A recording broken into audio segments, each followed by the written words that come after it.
자, 오늘은 10번째 시간입니다. 구약 10번째 시간, 그리고 10과 내용을 우리 같이 보는데, 믿음의 거장 사무엘과 다윗, 그래서 사무엘 상하 내용을 오늘 다루도록 하겠습니다.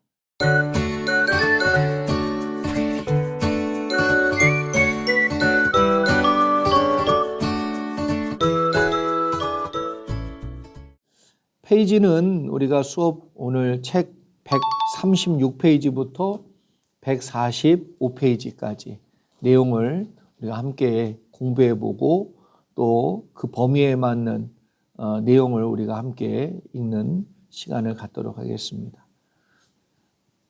자, 1번 사무엘상하를 읽을 때 중요한 몇 가지 포인트 중에 첫 번째는 무엇인가? 여러분, 사무엘상하 그러면 이제 사무엘은 당연히 나오겠죠. 그런데 또 하나 누가 있죠? 사울 왕이 있고 그리고 다윗이 있고.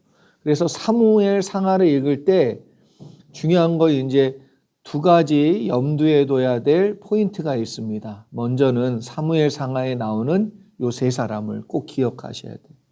그러면 사무엘 상하는 사무엘, 사울, 그리고 다윗, 이렇게 세 사람이 나온다. 그리고 여러분, 사무엘은 사사이면서 동시에 선지자입니다. 그래서 사사기에 나오는 사사는 아니지만 여러분, 시대가 딱 구분된 게 아니잖아요. 그러니까 어찌 보면은 마지막 사사이면서 선지자의 역할을 하는 그 시기에 있었던, 그래서 하나님은 사무엘을 통해서 이제 사사 시대에서 왕정 시대로 바꿔가는 그 일을 이루죠. 그래서 첫 번째 왕이 사울 왕이고 두 번째 왕이 다윗입니다. 그리고 이제 첫 번째 왕으로 나오는 사울, 하나님이 선택하신 최초의 왕이에요. 하나님은 선택을 해, 기회를 줘요. 그런데 그 기회를, 그러니까 로봇처럼 우리를 완전히 이렇게 조작해서 하시는 게 아니고, 우리에게 뭐가 있냐면 순종하든지 아니면 불순종하든지 자유의지가 있어요. 택하시는 건 하나님의 몫이지만 택함 받은 우리가 순종하며 살 것인지 불순종하며 살 것인지는 누구 몫이에요? 내 몫이에요. 내 몫. 네. 그리고 결국은 나중에 불행하게도 버림받는 왕이 돼버리고 말았습니다. 마지막 세 번째 나오는 사람은 다윗.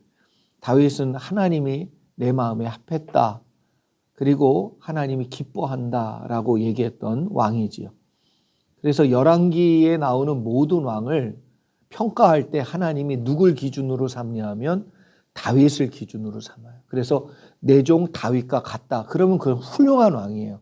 하나님 보실 때에 너무 기뻐하는 왕이고, 내 종 다윗과 같지 않더라 그러면 그 사람은 이미 뭐예요? 하나님 평가에 좋은 평가가 없는 왕이에요. 네. 또 다른 포인트는 무엇인가? 또 다른 포인트는 지금까지 다루었던 구약의 성경들을 분류한다고 할 때 모세오경은 창세기, 출애굽기, 레위기, 민수기, 신명기 이렇게 5개잖아요. 그 다음에 이제 5권을 묶어서 여호수아, 사사기, 룻기, 사무엘, 상하, 이렇게 5권이 또 묶여진다라는 거죠. 그래서 모세가 쓴 5권과 그 5권은 약속의 땅에 들어갈 때까지의 내용이에요. 그러면 약속의 땅에 들어가서 정착하는 내용은 뭐예요? 여호수아부터, 여호수아서, 사사기, 룻기, 사무엘, 상하, 이렇게 이제 정착의 내용이, 정복과 정착의 내용이 나오게 된다. 이렇게 구분하시면 돼요. 그래서 가나안 입성 전, 가나안 입성 후, 이렇게 나누게 됩니다. 5번씩 보시면 돼요. 3번, 사무엘보다 앞에 사사이며 선지자였던 사람 누구지요? 엘리. 엘리 대제사장, 엘리. 선지자 사무엘 바로 앞에 있었던 사사이며 대제사장이었던 엘리는 하나님의 뜻을 잘 분별하는 분별력이 좀 약했던, 그래서 영적인 민감함이 좀 둔한 사람이었지 않는가. 여러분, 영적으로 둔하면 하나님이 깨달음을 줘도 캐치를 못해요. 경고를 주는데 캐치를 못해. 아, 요때쯤 되면 이건 안 해야 되는구나. 아, 이건 넘어가면 안 되는구나. 이런 영적인 캐치를 잘 하셔야 고난이 별로 없는데, 그냥 그게 그거고 뭐 해도 그만 안 해도 그만이고, 하나님이 사인을 주는데도 못 깨닫고, 그러면 사인을 주는데도 못 깨달으면 어떻게 되죠? 못해요. 지금 엘리 대제사장 같은 경우도 하나님이 여러 번 사인을 주는데 그걸 잘 캐치를 못해. 심지어는 하나님이 그래서 사무엘을 택하여 쓰잖아요. 그 아들들을 쓰지 않고 사무엘을 택하여서 하나님이 선지자로 쓰신단 말이에요. 그러니까 영적인 어두운 시대에 살았다라는 걸 보여주는 단면이기도 합니다. 4번 블레셋 족속에 관하여 적어보시기 바랍니다. 그럼 블레셋, 가나안 정착 이후에 계속해서 이스라엘을 괴롭혔던 나라가 블레셋이에요. 블레셋은 가인 계열의 대표성을 가지고 있는 그러한 상징이기도 합니다. 그래서 일찍부터 이 블레셋 사람들은 철기 문화를 바탕으로, 어떤 사람은 학자들 중에 이제 바이킹의 후예다 이렇게도 얘기를 해요. 해양에 여러 민족들이 있었습니다. 그리고 역사적인 내용들을 보면 갑자기 해양 민족이 나타나서 한 제국을 쓰러뜨리고 완전히 거기에 모든 것들을 빼앗아 가는 그런 히스토리들이 유럽 지역에 많아요. 그러니까 그런 해양 민족인데 다니면서 완전히 도적질처럼 하는 거예요. 한 나라를 완전히 쳐가지고 정복시키기도 하고. 그러니까 일찍부터 뭐가 발달했냐면 무기, 그리고 전술, 이런 게 대단히 발달된 민족인데, 그 중에 이제 한 민족이 정착해서 가나안 땅 블레셋 사람들이 살게 된 것이 아닐까 그렇게 추정합니다. 또 어떤 학자들은 애굽과 연관이 있는 후손들이다 이렇게도 얘기해요. 그래서 블레셋 족속은 사무엘 상하에 지속적으로 출현하는, 그리고 이스라엘과 늘 전쟁하는, 학자들 중에는 블레셋 족속을 하나님의 백성과 대적하는 대표적인 가인 계열의 상징으로 말하기도 합니다. 홈리와 비느하스 누구지요? 엘리 대제사장의 아들들이에요. 홈리와 비느하스. 이 사람들이 블레셋과의 전쟁에서 자꾸 패하니까 장로들은 엘리 대제사장에게 법궤를 전쟁터로 가져오도록 요청하지요. 요청대로 엘리의 아들인 홈리와 비느하스가 법궤를 가지고 전쟁터에 이제 도착을 해요. 그러니까 도착하니까 이제 와, 우리가 이겼다 뭐 이렇게 된 거예요. 여러분, 옛날 이스라엘 사람은 이스라엘 전쟁이나 고대 전쟁은 다 무슨 전쟁이냐면 신들의 전쟁입니다. 그러니까 어느 나라 신이 더 세냐예요. 전쟁에 능하신 주로다. 전쟁은 하나님께 속했다. 이런 얘기들을 하는 이유가 뭐냐면, 옛날 사람들의 개념에는 우리가 싸우고 있는 이 전쟁은 단순히 육신의 이 인간이 싸우는 전쟁이 아니라 신들의 전쟁의 결과로 나타나는 내용으로 봤다는 거예요. 그러면 전쟁에 졌다는 건 무슨 얘기예요? 우리 하나님이 지셨다는 뜻이야. 그러니까 이게 그런 의미로 받아들이는 전쟁이기 때문에 뭘 가지고 나온 거예요? 법궤를 가지고 나온 거예요. 하나님 와서 싸우세요. 그래서 하나님께서 원하지 않는 일이었기에 법궤를 결국은 뭐예요? 블레셋 사람들에게 빼앗기는 사태가 벌어집니다. 자, 법궤를 빼앗기는 사건을 통해 우리가 알아야 될 교훈은 무엇입니까? 그럼 법궤만 가지고 나가면 무조건 승리할 수 있다? 미신이에요, 미신. 그래서 어떤 사람은 기도만 하면 된다는데 이런 거예요. 하나님이 기뻐하시는 기도를 하셔야 돼요. 하나님의 마음에 합한 기도를 하셔야 돼요. 너희가 구하여도 얻지 못함은 무엇 때문에 그렇다고요? 정욕대로 쓰고자 함이라. 네 욕심 때문에 구하는 거라 하나님이 주시지 않는다. 이 얘기예요. 그러니까 우리가 이런 미신적인 신앙을 가질 때가 되게 많아요. 그래서 하나님의 말씀과 명백히 어긋나는데도 오직 자신이 원하는 것을 얻기 위해서 미신처럼 하나님을 이용하는 것. 이건 잘못된 신앙이에요. 잘못된 신앙. 네. 그래서 법계 사건을 통해서 이스라엘 백성의 신앙이 사사시대를 지나는 동안 얼마나 잘못된 방향으로 흘렀는지 우리가 알아야 돼요. 그러면 신앙을 어떻게 쓰고 있어요?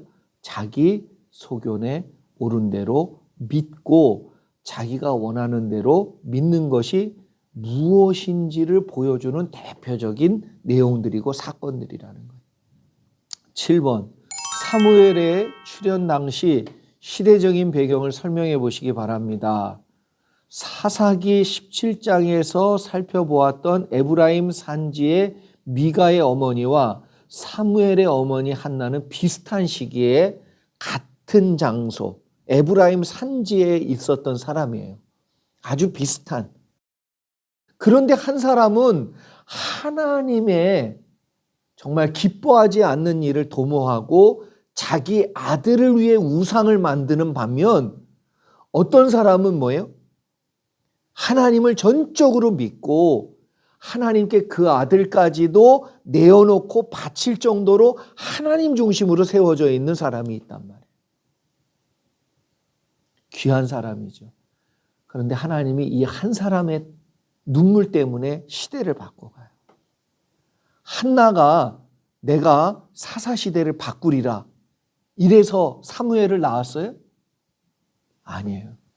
자기의 애통함과 그리고 자기의 한스러운 걸 무엇으로 풀었습니까? 기도로.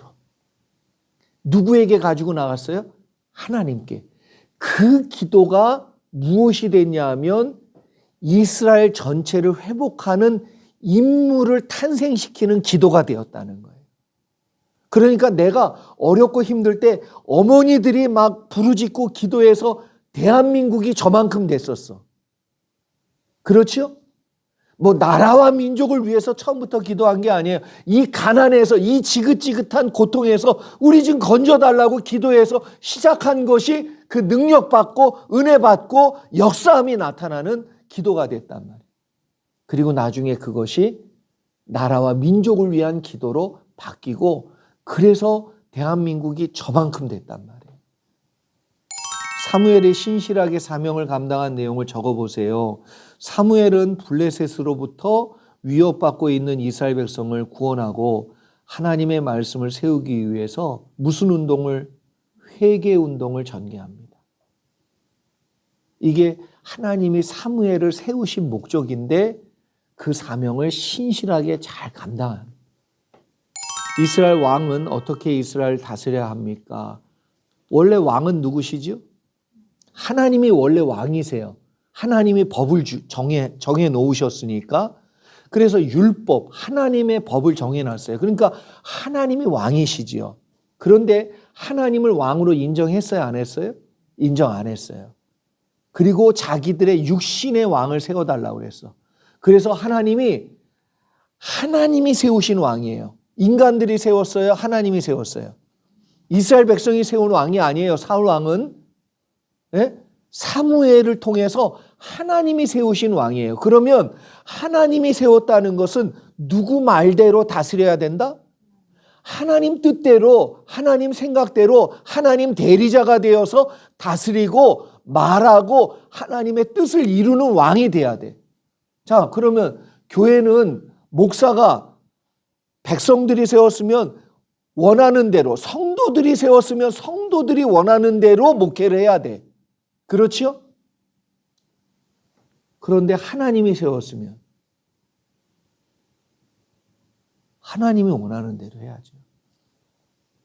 그래서 이스라엘 왕은 하나님이 세운 왕이고요. 그렇기 때문에 인간 왕은 하나님의 뭐다? 대리자. 이스라엘 백성을 하나님 뜻대로 통치하고 다스려야만 했다는 것.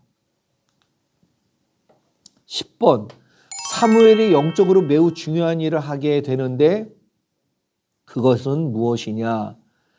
미스바에서 회개를 촉구하는 대각성 운동을 펼칩니다. 사무엘은 온 이스라엘 백성을 미스바에 모이게 한 뒤에 하나님 앞에서 회개하도록 말씀을 선포해요. 여러분, 회개는 막 이게 나중에 나오겠지만 회개는 뭐 울고 불고 감정에 뭐 찡해가지고 뭐 슬프고 이런 거 아니에요. 하나님 말씀에 내 기준, 내 판단이 무너져서 하나님, 내가 정말 잘못했습니다. 하나님 뜻대로 내가 안 했습니다. 이게 깨달아지고 느껴지고 인정되어져서 눈물이 나오는 게 진짜 회개인 거예요. 사사시대 내내 이스라엘이 주변 국가로부터 고난과 어려움을 당하게 된 이유가 무엇이지요? 하나님 말씀을 버리고 바알과 아세라를 따르고 섬겼기 때문에 그래요. 자, 그러면 하나님을 완전히 버렸냐? 그것도 아니야. 어쩔 땐 하나님, 어쩔 땐 아세라와 바알신을 섬기고 양다리 딱 걸치고 나는 일단은 하나님은 배신은 안 한 거야. 그런데 온전히 섬기지도 않는 거예요. 그래서 하나님이 이 비슷한 말을 예수님이 뭐라고 표현했냐면요. 하나님과 물질을 겸하여 섬길 수 없느니라. 그 죄가 얼마나 큰지 몰라요. 왜? 무뎌져 사람이. 사사시대의 영적인 내용을 잘 보면서 이 시대를 분별하셔야 됩니다. 미스바에서 진정한 회개운동이 가능했던 이유는 뭐냐면 회개는 두리뭉실하게 하면 안 됩니다. 너 뭐 잘못했어? 잘못했대. 무조건 잘못했대. 너 다음부터 하지 마. 네, 안 한대. 그리고 다음부터 해요, 안 해요? 왜 하지요? 자기가 뭘 잘못했는지를 자각하지 못하고 울기만 하고 빌기만 했기 때문에. 왜? 안 맞으려고. 왜? 아프니까. 그건 회개가 아니에요. 두려워서 그냥 잘못했다고 하는 건 회개가 아니고 진짜 회개는 하나님이 말씀해 주신 조목조목 우리에게 깨닫게 해주시는 그 내용이 찔려야 돼요. 찔려서 좌우의 날선 검처럼 내 속을, 그래서 내 골수를, 영을 갈라야 돼. 그래서 문제를 정확하게 인식하지 않으면 잘못했습니다. 눈물 흘리는 건 후회. 또 하니까. 또 가요, 또 가. 또 합니다. 회개는 구체적인 자각이 따라야 되고요. 어그리 하셔야 돼요. 어그리 위드. 동의가 되셔야 돼요. 머리로 가슴으로. 미스바에서 진정한 회개 운동이 가능했던 것은 사무엘이 하나님의 뜻을 정확하게 전달했어요. 니들이 지금 무엇이 문제인지 아냐? 정확하게 메시지를, 하나님의 메시지를 전해줬어요. 이스라엘 백성이 자신들의 죄가 무엇인지를 발견했기 때문에 대각성 운동이 일어날 수 있었다는 거죠. 사무엘은 어떤 역할을 담당했던 인물입니까? 사무엘은 마지막 사사로서 사사시대와 왕정시대를 연결하는 하나님의 선지자입니다. 한마디로 시대와 시대를 연결하는 다리 역할을 담당한 인물이죠. 다리의 다리. 우리도 뭐예요? 다리의 다리. 하늘 놓는 다리. 각각 자기 생각에 옳은 대로 살았던 시대에 하나님의 음성을 따라 살았던 사무엘은 마지막 사사이면서 동시에 선지자이고 또한 하나님과 이스라엘 백성을 연결해 주는 하늘 놓는 다리, 하늘 놓는 다리. 저와 여러분이요, 다음 세대인 우리 자녀와 하나님을 연결해 주는 다리가 되셔야 됩니다. 이걸 꼭 하셔야 돼요. 부모의 책임이에요. 믿는 부모의 사명은 자녀와 하나님을 연결해 주는 다리 역할을 해야 돼요. 저기 어디 엄청 먼 데 가가지고 고립된 데 가가지고 말씀 전하고 선교하고 단기 선교 가고 다 좋단 말이에요. 그러나 미전도 종족이 하나 있어요. 우리 집에.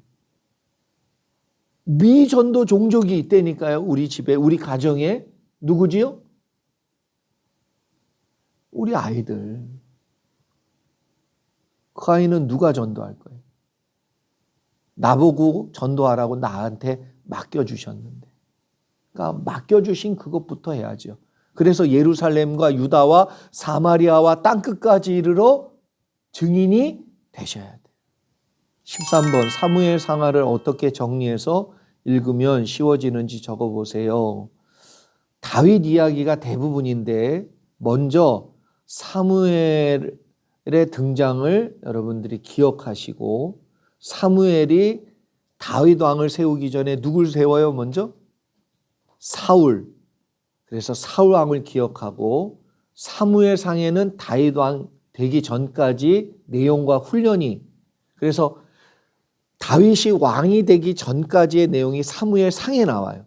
거기에는 사무엘, 사울, 다윗 이렇게 세 사람이 나오면서 다윗이 왕이 되기 전까지의 내용이 나오고 훈련 과정이 나오고, 사무엘 하부터는 뭐가 나와요?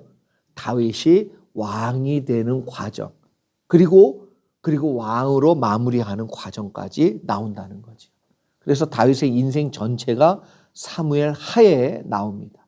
그리고 여러분, 다윗의 인생을 보면 전기, 중기, 후기로 나눠요.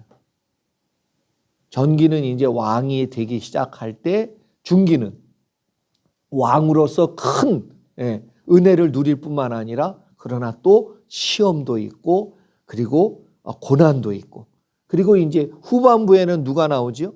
이제 솔로몬을 왕으로 세우는 과정과 내용이 나와요.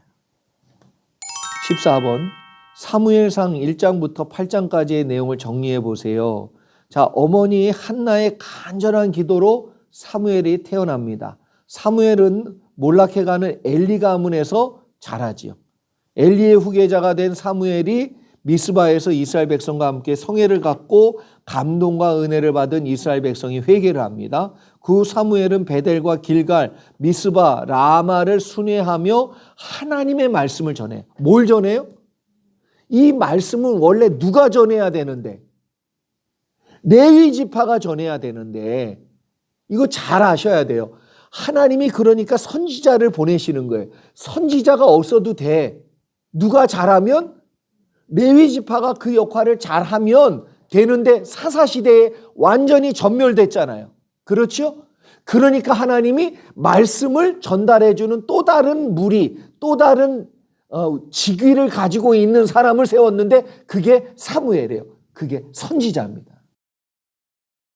백성들은 사무엘에게 이스라엘의 왕을 세워달라고 요구합니다. 하나님께서 사무엘에게 백성의 요구를 들어주라고 명령하죠. 여러분, 사무엘이 원했어요, 안 원했어요? 원하지 않았어요. 근데 왜 했어요? 하나님 뜻이고 하나님이 원하시는 거니까. 이게 중요해요. 제일 중요해요. 이게 하나님을 하나님으로 인정하는 모습이에요. 사무엘이 자긴 싫었어. 그런데 하나님이 세우래. 자, 나중엔 사울 왕이 이제 하나님 더 이상 쓰지 않겠다고 그럴 때 사무엘 선지자가 사무엘 때문에 너무 슬퍼요. 너무 슬프고, 그리고 그 사람 다음에 왕이 될 다윗한테도 안 가. 하나님이 뭐라 그러시죠? 너 어느 때까지 슬퍼하겠니? 내가 사울을 버렸다. 그러니까 너무 하기 힘들어. 그럼에도 불구하고 순종해요, 안 해요? 그런 사무엘이었기 때문에, 그런 자가 있었기 때문에, 그런 지도자가, 영적인 지도자가 있었기 때문에 그 시대가 어둡지 않은 거예요. 사무엘은 하나님의 명령에 자신의 생각을 끼워 넣고 불순종하고 이러지 않았어요. 하나님이 내가 너무 원하는 게 있어도 뭐예요? 하나님이 하라고 하시면 했단 말이에요. 15번 사무엘상 9장부터 15장까지의 내용을 정리해 보시기 바랍니다. 사울은 이스라엘의 초대 왕으로 등극하여 이스라엘 백성을 암몬 자손의 손에서 구원합니다.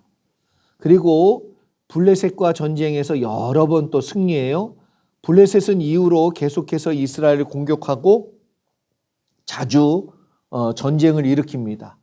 블레셋이 원래 함 자손이고요.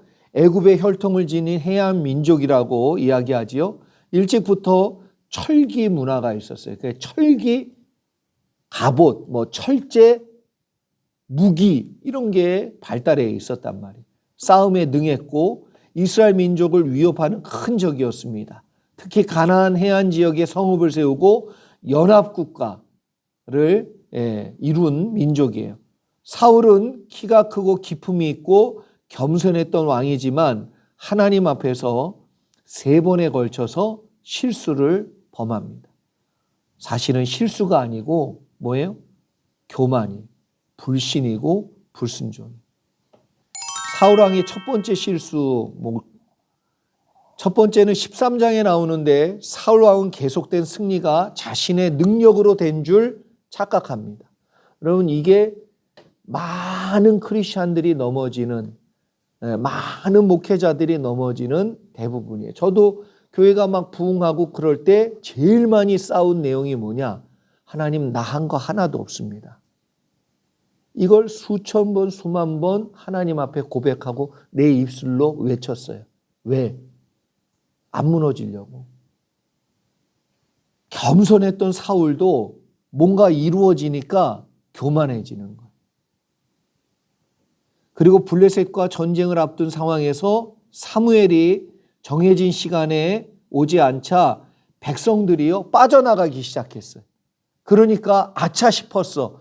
군대가 많아야 이기는데 군대가 적으니까 사람들이 빠져나가니까. 근데 전쟁은 누구에게? 하나님께 속했다니까요. 숫자로 이기는 게 아니고 하나님이 함께 하시느냐 안 하느냐로 이기는 거란 말이에요. 그러니까 선택을 무엇으로 해야 돼요? 하나님으로 선택해야 돼. 그래서 급해진 마음이 그로 하여금 제사장이 드려야 되는 제사를 자기가 직접 드려버립니다. 이걸 뭐라고 얘기하냐면 월권이라고 그래요. 월권. 사무엘은 사울 왕을 크게 책망합니다. 왜? 하나님의 영역까지 월권했으니까. 하나님이 정하신 것을 무시하고 넘어갔으니까. 뭐 때문에? 어쩔 수가 없었다는 거예요. 여러분, 하나님을 무시하고 넘어가는 그 속에 뿌리가 뭐냐면 교만입니다. 교만. 사울왕의 두 번째 실수 14장에 나오지요. 사울의 어리석은 명령으로 인해서 전쟁 중에 힘들어하는 군사들은 음식도 먹지 못하고 기진맥진하게 됩니다. 만약에 여기서 그 요나단이 그 아버지의 명령을 어기고 꿀을 먹이지 않았으면, 꿀 먹고 꿀 먹이지 않았으면 어떻게 됐을까요? 그러니까 못 이겼을 거야, 분명히. 그러니까 이렇게 한 사람의 지도자의 말이 얼마나 중요한지 모릅니다. 근데 그 사람이 영적이지 않고 하나님 중심적이지 않아요. 그러면 모두 죽습니다. 그리고 전쟁에서 패할 수밖에 없어요. 그래서 이것 때문에 사울이 교만하게 변하지요. 그리고 교만하다는 걸 눈치채요. 그리고 어리석다는 것까지 알게 됩니다. 네. 사울왕의 세 번째 실수를 적어보시기 바랍니다. 그랬는데 세 번째는 15장에 나오는데 사울왕은 아말렉을 치고 모든 것을 진멸하라는 하나님의 명령에 어떻게 하죠? 순종하지 않고 좋은 건 남겨. 또 뭐라고 얘기하죠? 좋은 걸 남겨서 누구한테? 나 하나님 앞에 뭔가 해드리려고. 여기 그래서 좋은 걸 남겼다는 거예요. 다 근데 누굴 위한 거예요? 자기를 위한 거. 사울은 계속해서 하나님 말씀에 순종하지 않습니다. 핑계를 끝까지 지적을 하는데도 불구하고 사울 왕은 그걸 받아들이질 않아요. 인정하질 않아요. 왕이 여호와의 말씀을 버렸으므로 이렇게 얘기해요. 사무엘 선지자가.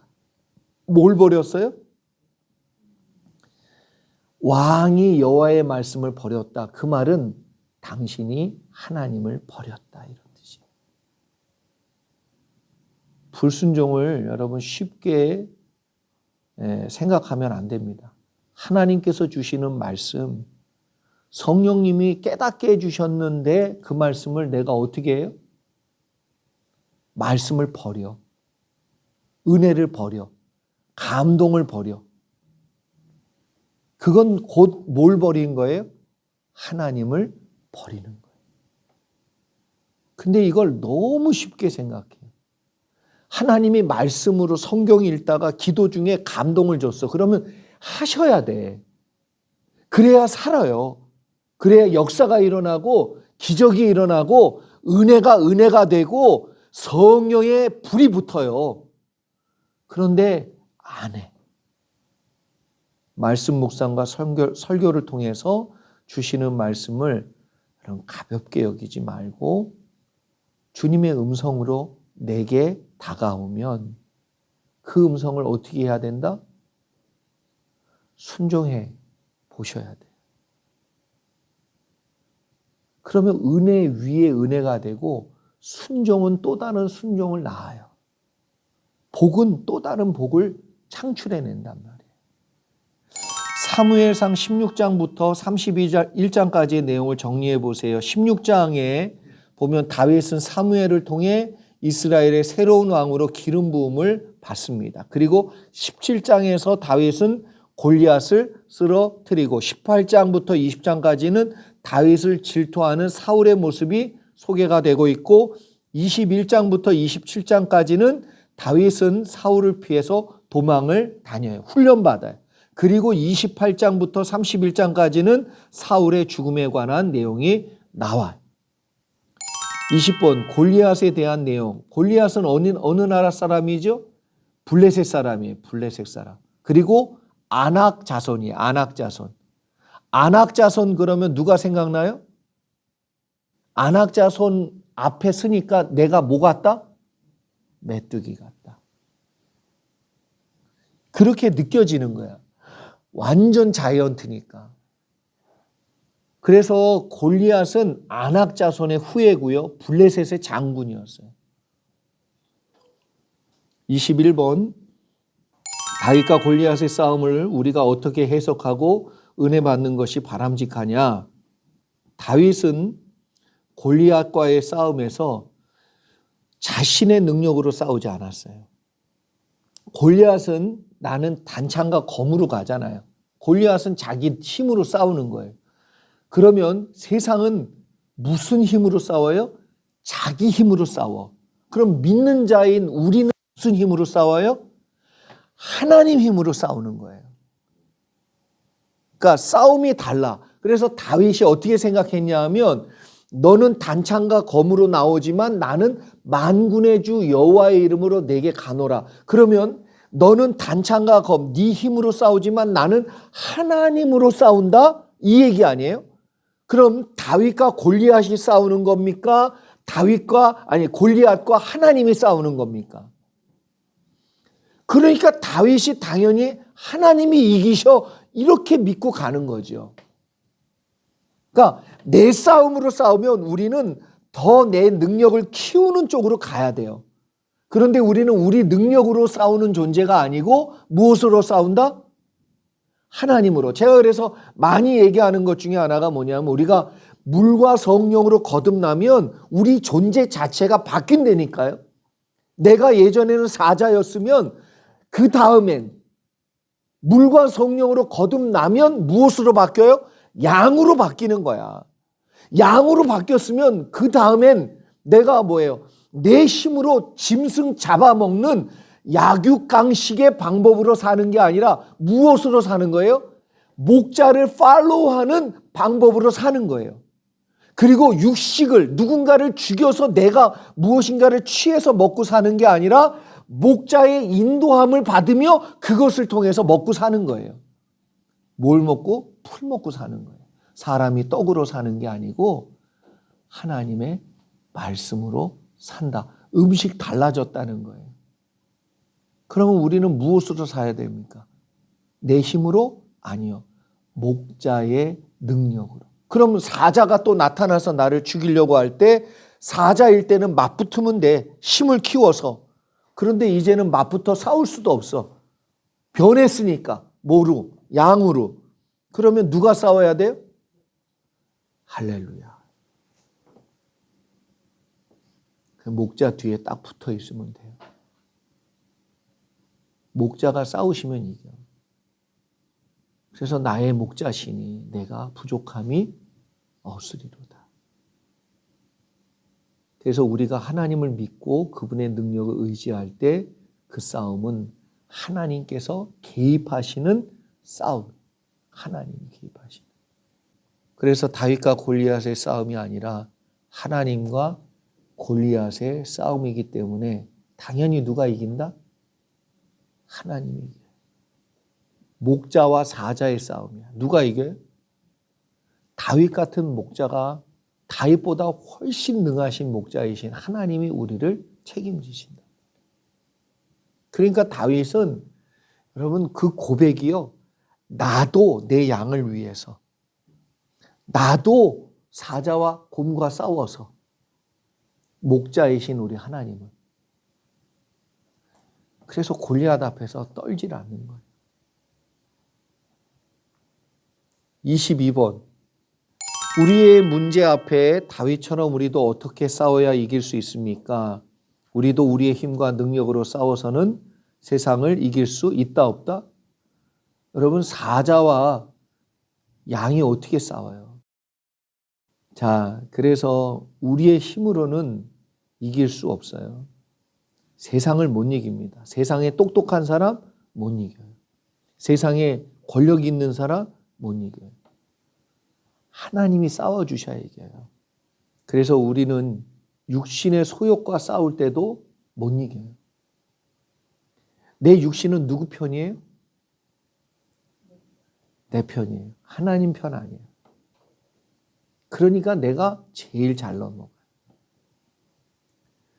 근데 성령의 능력으로 싸워야 이길 수 있습니다. 죄와 사망의 법은 성령의 법으로만 이길 수 있습니다. 23번. 다윗이 기름 부음을 받은 뒤에 받은 훈련의 의미를 적어보세요. 다윗 왕은 기름 부음 받고 오랫동안 도망자의 삶을 살아요. 여러분 기름 부음 받았는데 요셉하고 비슷한 거예요. 꿈 꿨는데 꿈대로 돼가는 게 좀 이상해. 막 뭐예요? 노예로 팔려가고 형들한테 배반당하고 막 옳게 살려고 그랬더니 또 보디발의 아내가 또 누명 씌워가지고 옥에 갇히고. 다윗도 왕으로 기름 받은 이후에 평탄의 길이 열리지 않았습니다. 다윗을 기다리고 있는 건 죽음의 위협과 배신과 혹독한 연단이었어요. 근데 이게 다윗이 왕이 되고 나서 흔들리지 않는 하나님 중심의 신앙으로 만들어줘요. 사람에 좌우되지 아니하고 하나님만 바라보는. 그래서 다윗은 오직 하나님만 의지하는 온전한 강한 믿음을 갖게 되죠. 하나님께서 인내력과 포용력을 훈련하여 왕으로서 리더십을 키우고 영성과 지혜와 성품을 갖도록 연단과 훈련의 과정을 주신 겁니다. 솔로몬은 근데 이게 없어요. 그러다 보니까 유혹에 쉽게 넘어갑니다. 그리고 넘어갔는데 깨닫느냐? 안 그래. 못 나와 거기서. 그래서 여러분 지혜가 죄를 끊는 게 아니고 경외의 마음이 죄를 끊어요. 하나님을 아는 지혜가 죄를 끊는 게 아니고 하나님을 두려워하는 마음이 죄를 끊어요. 다윗이 왕이 되어 통치한 기간은 언제냐? BC 1010년에서 97년경까지 다윗이 통치합니다. 약 40년을 해요. 40년. 다윗이 요나단과 사울과 무비보셋에게 행했던 선한 일은 무엇입니까? 요나단과 사울 왕이 이제 죽고 나니까 애도하죠. 진심 어린 애도를 해줘요. 그리고 그 아들 무비보셋을 자기 아들처럼 같은 상에 앉혀서 밥을 먹여줍니다. 이게 이제 나중에 다윗이 도망갈 때 무비보셋이 안 쫓아와요. 그 몸종이 뭐예요? 나중에 속였어. 근데 진짜 안 쫓아왔을 수도 있어요. 그러나 더 이상 다윗이 어떻게 하죠? 죽이진 않지만 자기 상에 앉혀서 먹이지는 않아요. 사무엘 하에는 하나님께서 다윗에게 한 약속 모두를 이루어주는 과정이 나옵니다. 하나님은 약속의 하나님이고요. 그 약속을 우리가 믿고 의지하며 인내하는 자는 반드시 약속을 이루어 주십니다. 26번. 다윗은 사울 죽음 이후에 유다의 왕만 됩니다. 그렇죠? 그래서 유다의 왕이 되는데 유다 밖에는 없었어요. 헤브론에 왕국을 세웠어. 이때 잠깐 북왕국 이스라엘, 남유다 이렇게 되는 거예요. 그리고 얼마든지 요 분위기를 타서 쿠데타를 유도할 수도 있고 쳐서 이길 수도 있었어. 그런데 그렇게 하지 않았죠. 하나님 때를 기다리는 거예요. 하나님 방법대로 하는 거예요. 하나님이 허락 안 했으면 내가 치고 들어갈 수 있어도 안 치고 들어가는 거예요. 27번. 다윗이 왕이 된 나이와 헤브론에서 통치한 기간과 전체 왕이 된 기간 모두를 적어보시기 바랍니다. 30세에 유다의 왕이 됩니다.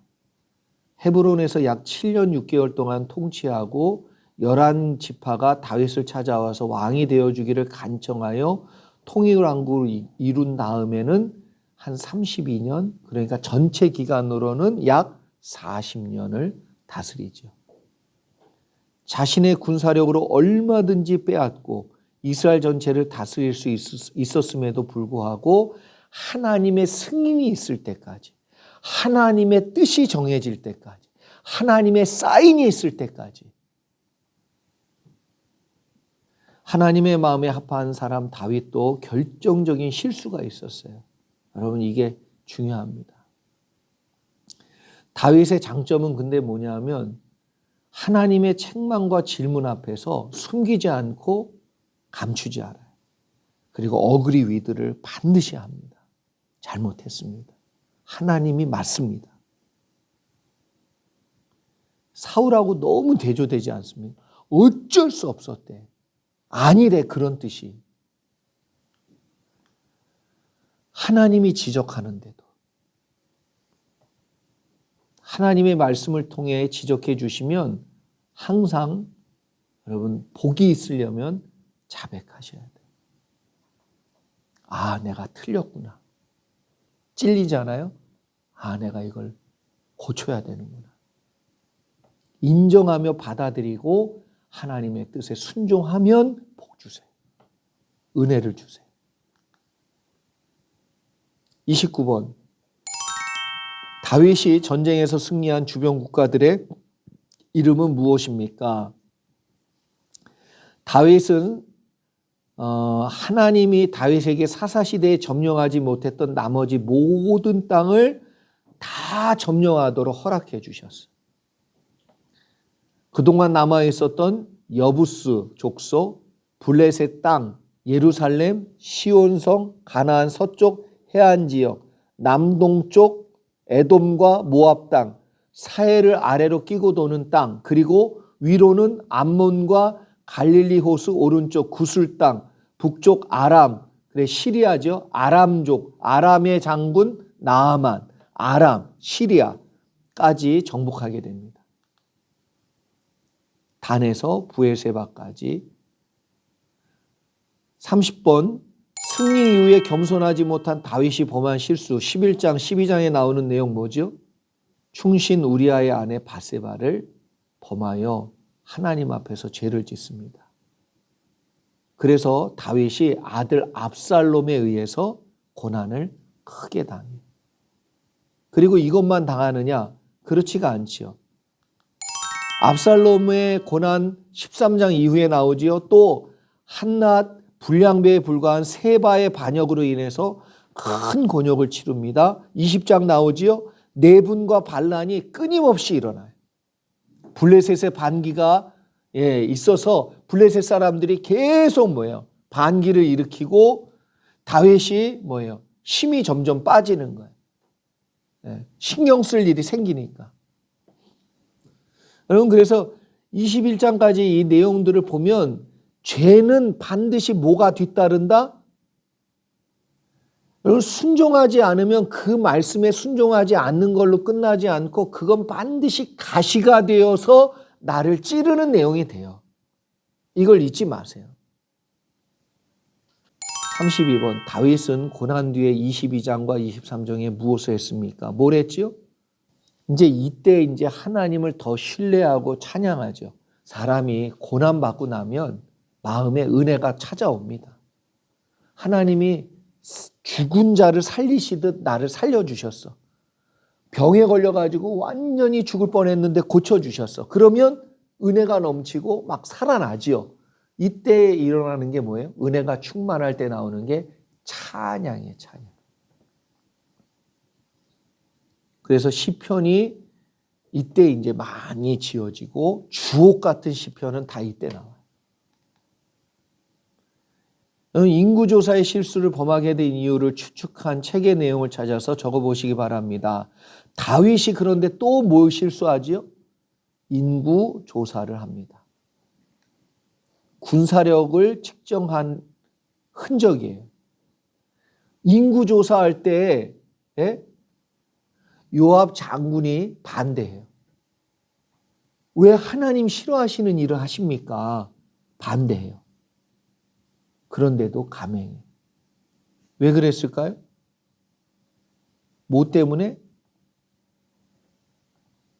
제가 이걸 연구하면서 느낀 게 뭐냐면, 그러니까 다윗이 우리가 잘 아는 아수르라는 나라가 15만 정규군으로 제국을 이루었어요. 15만 명 정규군. 그런데 다윗은 북왕국 이스라엘 남유다 다 합쳐가지고 책마다 좀 다르긴 하지만 적어도 200만에서 250만 정규군을 가지고 있었어. 그리고 다윗한테 아주 유능한 장군들이 많았죠. 그래서 골리앗 같은 사람들을 쓰러뜨리니까 여럿이 나와. 그래서 장수 이름이 쭉 나온단 말이에요.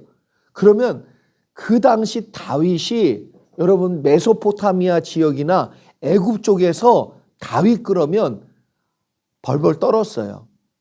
그러면 다윗이 200만에서 250만이 넘는 정규군, 우리나라는 4스타밖에 없어.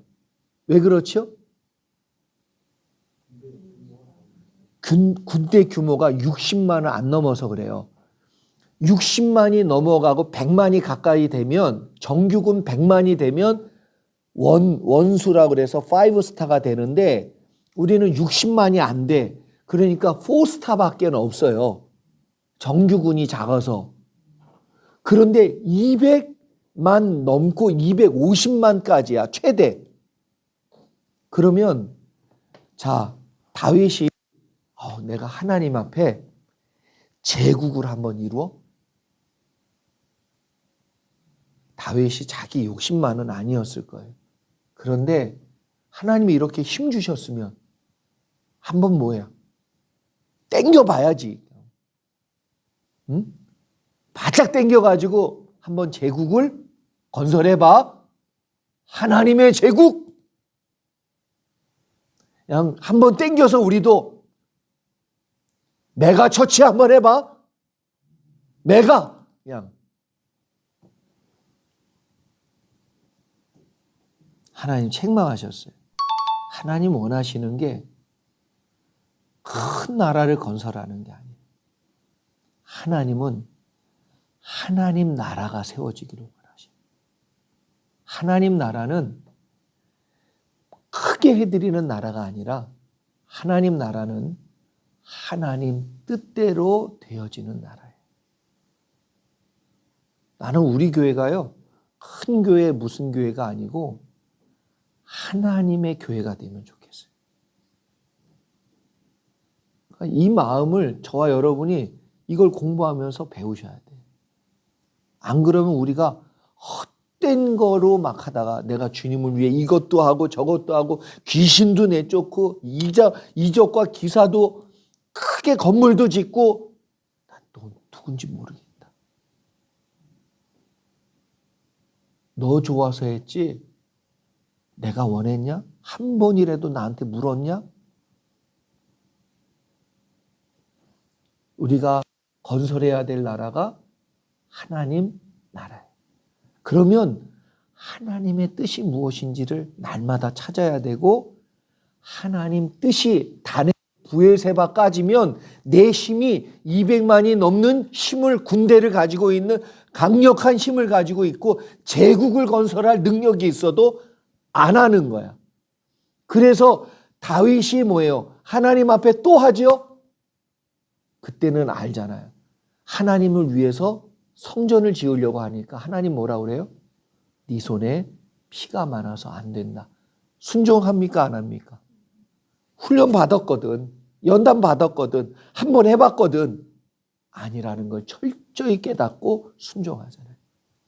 다윗이 성전을 지어드린 영광보다 다윗이 하나님 뜻대로 짓지 않은 영광이 더 커.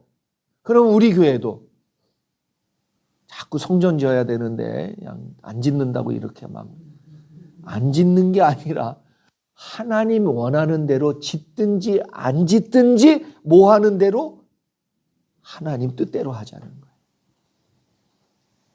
그래서 우리가 34번 인구조사의 사건으로 우리가 얻는 교훈은 무엇이냐 하면 하나님께 크게 해드리면 좋아하실 거다. 하나님이 좋아하시면 크게 해드려요. 아멘? 네? 아니, 진짜요. 난 작은 것만이 옳다 이런 거 아니에요.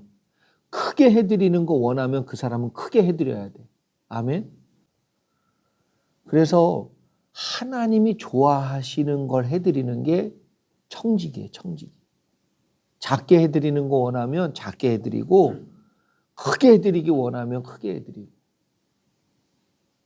하나님께서 하라 하면 하고 하지 말라고 그러면 하지 말고 다윗은 하나님을 위해 성전 짓고자 하지만 하나님 허락 안 하니까 안 하는 거예요. 능력이 안 돼서도 아니야. 허락을 안 하니까 안 하는 거예요. 그런데 또 하나님이 반대로 허락하는 사람이 있어요. 진짜 사르밧 과부는 허락하면 안 돼. 그런 건 인간적으로 보면 한 번 먹고 죽을 내용밖에 없는데 그걸 바치라고 허락하면 안 되는 내용이죠. 인간적이고 도의적으로 보면 목숨이 목숨. 근데 그걸 바치는 거예요. 허락하면 하라 하시면 그것까지 해야지. 그래서 다윗은 성전을 지으려 했던 마음을 접고 하나님의 뜻에 순종하고 따르기로 결정합니다. 다윗이 성전을 짓는 것보다 하나님 뜻대로 성전 짓지 않고 순종하는 것이 다윗의 인생 중에 가장 큰 영광을 나는 하나님께 돌렸다고 믿어요. 하나님을 하나님으로 인정할 때 하나님이 영광 받으시죠. 마지막으로 사무엘과 다윗 왕을 깊이 생각하며 얻은 교훈. 마지막으로 이제 사무엘 선지자와 다윗 왕의 신앙을 깊이 생각하면 사사시대 사람들하고 너무 대조되지 않아요? 각자 소견에 옳은 대로 살았어. 그 사람들은. 그렇지요? 레위까지도. 근데 사무엘은 하나님 중심이잖아요. 하나님이 하나님 되시도록 인정하고 순종하잖아요. 그래서 순종이 제사보다 낫다. 이 말은 다른 의미가 아니라 의미적으로 보면 순종이 제사보다 낫다는 이 표현 자체가 하나님을 하나님으로 인정해야 된다. 이걸 내포하고 있다는 거예요. 그래서 제사보다 순종을 택한 다윗은 복을 받지요. 그래서 순종을 풀어서 말하면 뭐냐면 모든 일을 하나님이 하나님 되심을 인정하는 것으로 하는 마음, 그 마음이 순종이에요. 순종. 뭐 순종은 뭐 엄청난 걸 뭐 받아들이고 그런 게 아니고 하나님이 하나님이신 걸 인정하는 마음이 순종이에요. 순종. 자, 36번 142페이지 나온 그 통일왕국 지도 그려보셨어요? 이 그림이었죠? 근데 옆에 여러분 동일하게 자, 맨 위쪽에 담에색 보이세요? 담에색 그러면 누가 생각나죠? 네, 사도 바울. 근데 아람 그리고 수리아라고 썼어요. 지금으로 얘기하면 시리아. 아람이 시리아입니다. 그리고 레바논산 옆에 헬몬산 보이죠? 그래서 바로 그냥 북쪽으로는 레바논산이고 그 레바논산 북동쪽이 헬몬산이에요. 그리고 그 레바논산 아래로 내려오면 뭐가 있지요? 단에서 부엘세바까지 기억나지요? 단. 그리고 오른쪽 지중해로 보면 두로와 시돈 보입니까? 누구의 고향이지요? 이세벨. 아방의 부인 이세벨이 두로와 시돈. 그리고 사르밧 과부 시돈 땅에 있는 그렇죠? 두로와 시돈의 또 사르밧 과부 지파별로 보면 납달리가 있었던 땅입니다. 그리고 갈릴리 호수 바로 위에 하솔 쭉 내려오면 요단강 보이시죠? 요단강 적으셨어요? 그리고 오른쪽에 보면 길르앗이라고 나오죠. 갓 지파 옆에 길르앗. 거기에 중요한 도시 세 가지가 있어요. 길르앗, 라못, 그리고 길르앗, 야베스, 그리고 마하나임. 마하나임은 무슨 뜻이죠?